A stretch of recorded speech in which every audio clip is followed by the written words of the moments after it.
Hi, my name is Ellis Sargent. I'm a freshman here at Queens. I'm majoring in elementary education, though I am specializing in early childhood education. I'm taking this course here at Queens. As I said, I'm a freshman. My favorite quote is that you miss 100% of the shots you don't take. I feel like this is important because if you don't try, then you won't succeed.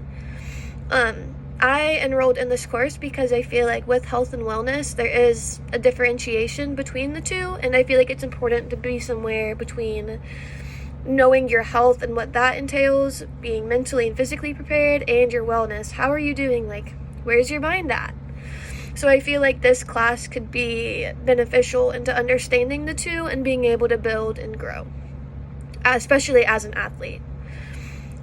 Personal goals are to be able to differentiate the two. I feel like sometimes my physical ability is stunted by my mental capability. Like if I'm not there mentally, I can't be there physically. And if I don't have the physical ability, then mental ability can only do so much. So I do feel like it is important to understand the two and know the balance of what's a lack of physical ability versus what's a lack of mental ability.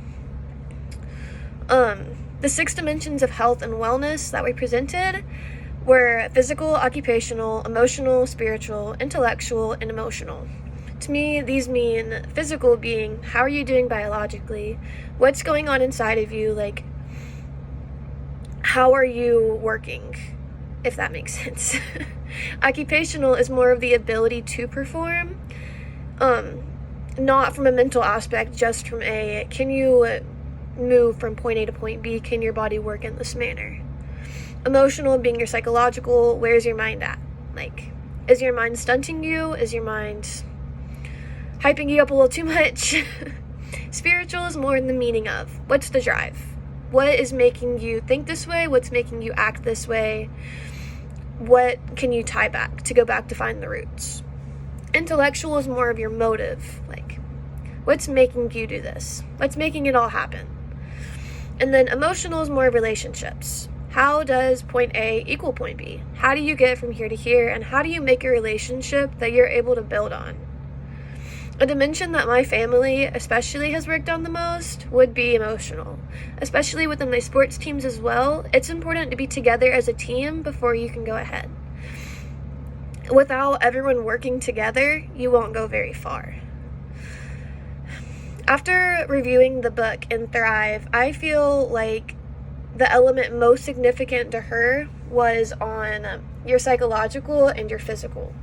She spoke a lot on how we over-fatigued ourselves and how we worked too hard and how that made it hurt our relationships. So I guess it also does go into emotional. She spoke that our actions and our drive to work towards something often interfered with other aspects of our wellness overall.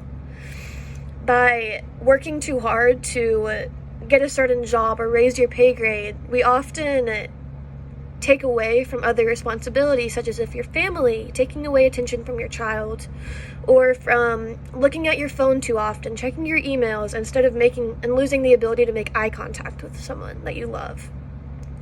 So as she tied into all of them, I do feel like she highlighted the most into emotional, actually, with the relationships.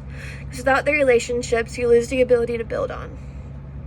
So that is what I think she highlighted the most, and that is what I have personally faced the most as an athlete and part of the family.